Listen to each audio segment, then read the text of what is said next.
So, no, I wouldn't say I have a passion for HR. Welcome back to Human Resources for the People. It's a human capital revolution. So they're doing a strike school, and I'm going to talk about it today. Philadelphia's Union Council is teaching workers how to go on strike, and it's kind of interesting. They're leaders from the AFL-CIO, and they're pointing out that people who are involved in and leading unions haven't gone on strike in many years, which is true. There's a lot of reasons for that. A lot of it is economic, which we'll tackle down in a little bit. I think it was New York that now allowed people to be paid unemployment when they went on strike, which it's literally just a subsidy for the unions so that people can go on strike, and it's nothing greater than that. It also doesn't make a whole lot of sense. The strike school, there's two of them. One just passed, but there's going to be another one on June 3rd, and it's $25 a person, which is a little odd. You're going to not earn money if you're going to the strike school, and it's $25. Frankly, that's a little crazy when all this does is, in theory, benefit the union. They've got 30 people signed up for it, and it kind of talks about how to plan for it and how to strategically time a strike. Again, and how to prepare financially for a potentially lengthy period of time without pay.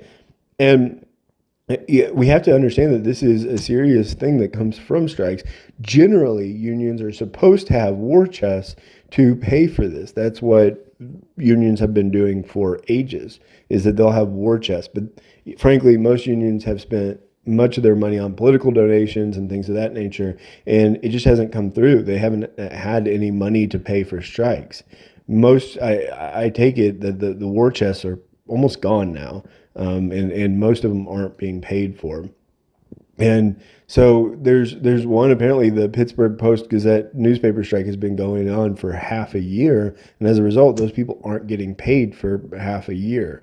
And so one of the intents of the strike school is to get people to understand what might be going on and what it might look like. And then the second day of the strike school will focus on the picket line, and all the things that come with that. Probably how to spit at a scab, probably how to scream slurs, which are now legal under the NLRB's newest ruling.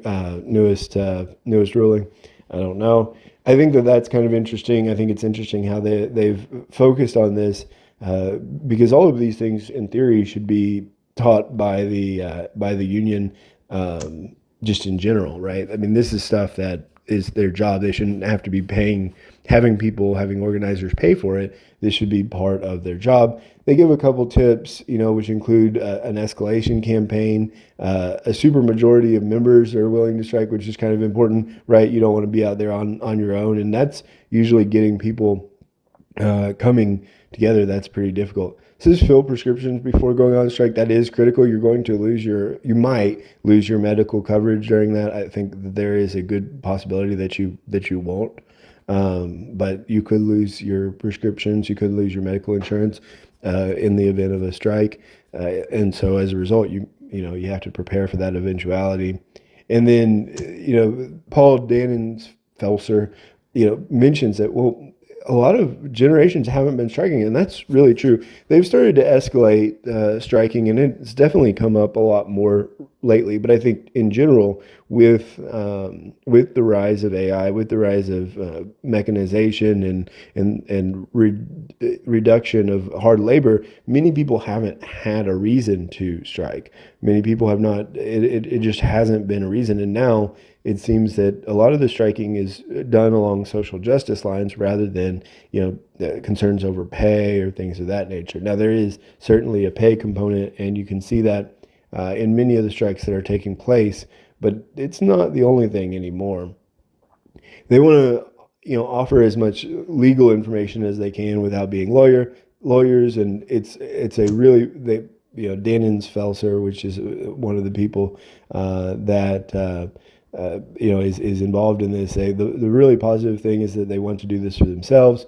I think that that's a really interesting take, because if you go and compare this to one of my previous videos about the strikers in at the unions for France, it's not about themselves almost at all. For example, there was a lot of strikers supporting fighting against the reduction in the pensions.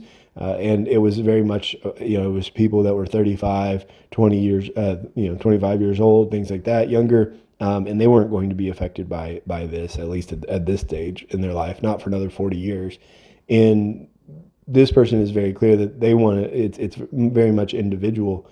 And that's what I think, that's the biggest thing that you see that unions would have to overcome, is the individualization of American society and the general unconcern for others. And as a result, unions are not nearly as effective. Let me know what you think in the comments down below. Are you going to strike school?